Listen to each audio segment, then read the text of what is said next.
नमस्कार साथियों, स्वागत। आप मेरे साथ जुड़ चुके हैं। जैसा कि आप जानते हैं, चुनाव प्रचार ख़त्म हो चुका है और चुनाव प्रचार ख़त्म होने के बाद जो ये दिन होता है, जो ये रात होती है, ये बहुत क्रूशियल मानी जाती है। इस समय के अंदर जिस प्रकार के परिवर्तन जो है वोट बैंक के अंदर देखने को मिलते हैं, वो लोगों को अचंभित भी कर देते हैं। आज बरवाला हलके की विधानसभा चुनावी चाल को लेकर हम थोड़ी चर्चा करेंगे और इस चर्चा के दौरान मेरे साथ भाजपा नेता जो अश्विनी गुंद्री जी वो जुड़े हुए हैं, जो कि डीएनटी प्रकोष्ठ के पदाधिकारी भी हैं, और इनके साथ हम चर्चा करते हैं क्योंकि इस बार जो एक मुद्दा है डीएससी का, वो बहुत पुरजोर तरीके से उठाया गया है चुनाव प्रचार के दौरान। तो सबसे पहले तो गुंद्री जी, आपका बहुत बहुत स्वागत है। रघुवीर जी, आपका बहुत बहुत धन्यवाद। जो कि मैंने पहले भी कहा है कि आप समय समय पे हमारी मांगे और हमारे विचार जनता तक पहुंचाते रहते हैं कि हमारी भावनाएं क्या हैं। पहले भी आपने बहुत सहयोग किया है, मैं दिल की गहराइयों से आपका धन्यवाद करता हूं। जैसे कि बरवाला की अगर हम बात करते हैं, बरवाला के अंदर एक प्रत्याशी भाजपा के द्वारा उतारे जाते हैं चुनावी मैदान के अंदर, रणवीर सिंह गंगवा जी। नलवा से 2 बार विधायक रहे, लेकिन इस बार नलवा से टिकट न देकर उनको बरवाला उतारा गया और बरवाला में थोड़ा ही समय उनको प्रचार का मिला, लेकिन फिर भी उनके प्रचार के अंदर काफ़ी चीज़ें ये देखने को मिली भी समाज के लोग जो हैं, विभिन्न समाजों के लोग जो आगे बढ़कर उनके प्रचार को थामे हुए हैं। क्या वजह, क्या कारण? देखिए, आप देखिए कि एक व्यक्ति आता है, भाजपा उसको टिकट देके भेजती है। हाँ जी।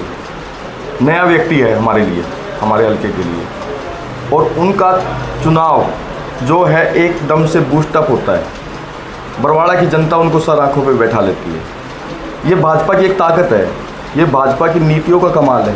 तो भाजपा की नीतियों पे मोहर लगाते हुए ये एकदम से चुनाव को बूस्ट करने का काम किया है। जैसे कि मैं आपको बता देता हूँ कि आप देख रहे होंगे कि थोड़े दिन पहले एक युवाओं ने एक रैली निकाली है। हाँ जी, आपने देखा होगा, युवाओं ने एक रैली निकाली है और वहाँ पे बहुत बड़ा, मतलब हज़ारों की संख्या में स्टूडेंट्स थे। वो स्टूडेंट्स थे जो दिन रात तक पढ़ते हैं, दिन रात पढ़ के तैयारी करते हैं, क्योंकि लोग जो हैं सोते हुए सपने देखते हैं, लेकिन ये वो विद्यार्थी हैं जो जागकर अपने कामयाब होने के सपने देखते हैं।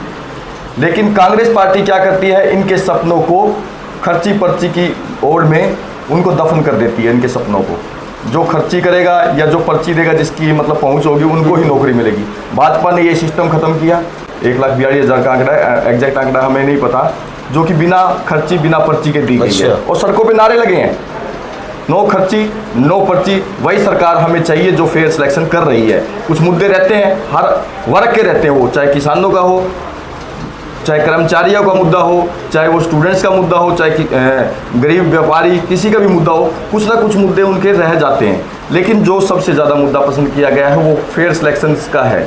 वो फेयर सिलेक्शंस हुए हैं और इससे लोगों को लगा कि उनके बच्चों को एक अच्छी सरकार ने अपॉर्चुनिटी देने का काम किया है, और जो तैयारी कर रहे हैं उनके पेरेंट्स को भी लग रहा है कि भाई हमारे बच्चे भी कभी ना कभी कामयाब होंगे बिना खर्ची के, बिना पर्ची के। पहला मुद्दा तो ये। तो डीएससी भी अपने आप में एक मुद्दा है। बिल्कुल। आज देखिए कि हर वर्ग अपने वोट गिनवा रहा है। वहाँ पे वंचित वर्ग के जो वोट हैं, मैं बता रहा हूँ आपको, 35 से 40 हज़ार के लगभग वोट वंचित वर्ग के हैं पूरे बरवाड़ा हल्के के अंदर। और पूरे बरवाड़ा हल्के के अंदर जब वंचित वर्ग के 35 से 40 हज़ार वोट हैं, तो उनकी सुध लेने वाली भी भाजपा सरकार रही है। वंचित वर्ग में कौन डीएससी वर्ग में मैं आपको बता देता हूँ कि वाल्मीकि, धानक, ओड, खटीक, सांसी, बाजीगर, बंजारा और ढे, डूम, अनेकों जातियां, जो बाबरिया है, सिकरीबंद है, अनेकों ऐसी जातियां, छोटी छोटी जातियां जो आज तक आरक्षण के अधिकार से वंचित रही। भाजपा की सरकार पहली ऐसी सरकार थी जिन्होंने उनको 10% एजुकेशन में आरक्षण देने का काम किया, उनके बच्चों के भविष्य को सुधारने का काम किया। जिन बच्चों का एडमिशन नहीं हो पाते थे उन शिक्षा में, आज उनके बच्चे MBBS के कोर्सेज में सिलेक्शन करवा चुके हैं। तो ये भाजपा सरकार की नीति है कि वंचितों को उठा रही है। आज तक किसी ने सोचा? कांग्रेस गरीबी का नारा देती है कि गरीबी हटाओ, गरीबी हटाओ। कैसे हट जाए गरीबी? जब तक उनको अधिकार नहीं मिल पाएगा, पढ़ने का अधिकार नहीं मिल पाएगा, रोजगार का अधिकार नहीं, पढ़ेंगे नहीं तो रोजगार नहीं मिलेगा, ये आपने एजुकेशन में 10% की बात की, क्या आपके द्वारा किसी बच्चों को एडमिशन के लिए दिलवाए गए हैं या जी हाँ, मैं DSC का लाभ हमने दिलवाया है बच्चों को। ठीक है, वो ऐसे थे जो निम्न स्तर के बच्चे थे। प्रकार आप कह रहे हैं, तो ये कहीं ना कहीं जात पात की राजनीति की तरफ नहीं जाता चुनाव ये? सर आप देखिए, जात पात की राजनीति यहाँ पे कहाँ से आ गई? वंचितों को उठाना कोई जात पात की राजनीति नहीं है। कभी वंचितों ने ये राजनीति नहीं की कि भाई मुझे वोट वहाँ देना, मुझे वोट वहाँ। हालांकि उनके वोटों का मिसयूज हुआ है। आज तक क्या होता है, उनके वोटों का मिसयूज होता है। कोई भी आ जाता था, उनके वोट लेके चला जाता था। लेकिन आज पहली बार आप देखेंगे DSC समाज की इतनी गूंज है कि उनका एक एक वोट मतलब संगठित है। एक एक वोट भाजपा की तरफ अग्रसरित हो रहा है। एक एक वोट ने भाजपा की नीतियों पे मोहर लगा चुका है। आप देख रहे हैं चुनाव उठाने का मतलब क्या है? नो पर्ची, नो खर्ची, DSC, सुरक्षा का भाव और तमाम अनेकों महिलाओं के अंदर जो 112 डायल है। महिलाओं में देखिए कितनी सुरक्षित महसूस करती है, हमारी बहन बेटियाँ कितनी सुरक्षित महसूस कर रही हैं अपने आप को। क्या यहाँ पे बरवाड़ा के अंदर पिछले 2014 से लेके आप दंगे उठा लीजिए, एक भी दंगा हुआ हो तो, और उससे पहले उठा लीजिए कि बरवाड़ा के शहर के अंदर क्या माहौल रहता था। आपने DSC की बात की जी, DSC के अंदर जिस प्रकार से धड़ेबंदी होती, क्योंकि देखो इसमें कोई दो राय नहीं है, हम कितना भी इस फैक्ट से दूर भागने की कोशिश करें भी, चुनाव के अंदर राजनीति के अंदर जात पात नहीं होता है। इसके उदाहरण सैकड़ों हैं। और आज अगर हम बात करते हैं, आप ये कहना चाहते हैं जो DSC समाज है, क्या बीजेपी ने उनको मतलब कोई वायदा किया है या किस प्रकार से? आखिर कांग्रेस पार्टी भी तो घोषणा पत्र या कांग्रेस पार्टी भी सबके बारे में घोषणाएं कर रही है, तो क्या आप DSC समाज जिनकी आप बात कर रहे हैं, क्या उनको कोई बीजेपी से कुछ मिला भी है या केवल आश्वासन ही है? आप कह रहे मिला, वो लागू कर चुके हैं सर। 10% एजुकेशन में लागू कर चुके हैं। 10% बीजेपी ने लागू किया है। पहली सरकार ऐसी है जिसने वंचितों को 10% एजुकेशन में दे दिया। ये सरकार ऐसी सरकार है जिसने, उससे पहले 1994 में हमारे भजन लाल जी चौधरी, भजन लाल जी जो थे, उन्होंने SC A B को अलग किया था, जो वही पैटर्न है ये। लेकिन कांग्रेसी सरकार ने आते ही जब मुख्यमंत्री हमारे भूपेंद्र सिंह हुड्डा बने 2004 के अंदर, सबसे पहला काम ये किया, वंचितों के पेट पे लात मारने का काम उन्होंने किया, जिसको आज तक हमारा समाज भूल नहीं पाया है। और अब जाके बीजेपी ने सुध ली वंचितों की और 10% का आरक्षण एजुकेशन में लागू कर दिया।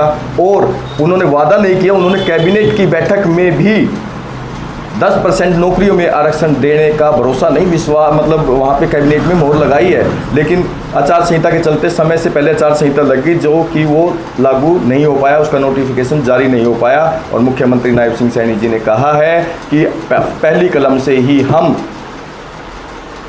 DSC को बहाल करने का काम करेंगे। और यही बात आप जाके लाडवा में देख लीजिए। लाडवा में मुख्यमंत्री के सम्मान में DSC ने महासम्मेलन किया है इन चुनाव के दौरान 2 दिन पहले।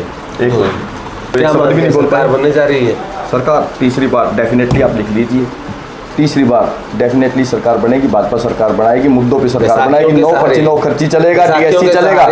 बैसाखियों के सारे या पूर्ण बहुमत? पूर्ण बहुमत आप लिख लीजिए, नोट कर लीजिए। 8 तारीख को यहीं बैठेंगे दोबारा फिर। तो साथियों, ये थे हमारे साथ अश्विनी गोंदली जी, जिन्होंने दावा कर दिया है बगैर बैसाखियों की सरकार बनेगी भारतीय जनता पार्टी की पूर्ण बहुमत की। और 8 तारीख को इन्होंने मिलने का वादा भी किया है। देखेंगे 8 तारीख को हमें ये कहाँ मिलेंगे। मैं संदेश देना चाहूँगा मेरी बरवाड़ा की जनता, देवतुल्य जनता को, कि देखिए हमने हर संघर्ष पे एक लड़ाई मिल के लड़ी है बरवाड़ा के विकास के लिए। लेकिन बरवाड़ा का विकास सिर्फ इस कारण नहीं हो पाया, कभी तो जब भी कोई सरकार रही है हमने विपक्ष का ही विधायक यहाँ पे चुन के भेजा है। आज आप माहौल देखिए, हमने कभी मुद्दों पे वोट नहीं दिया। आज आप लोगों के पास मुद्दे हैं, आप लोगों के पास आज एक जो ऊपर सेंटर में सरकार है वो सरकार है, और जो तीसरी बार सरकार बनने जा रही है बीजेपी की सरकार, उसके प्रत्याशी को ही वोट दें, ज़्यादा से ज़्यादा वोट। लेते हैं आपसे इजाज़त। बहुत बहुत धन्यवाद।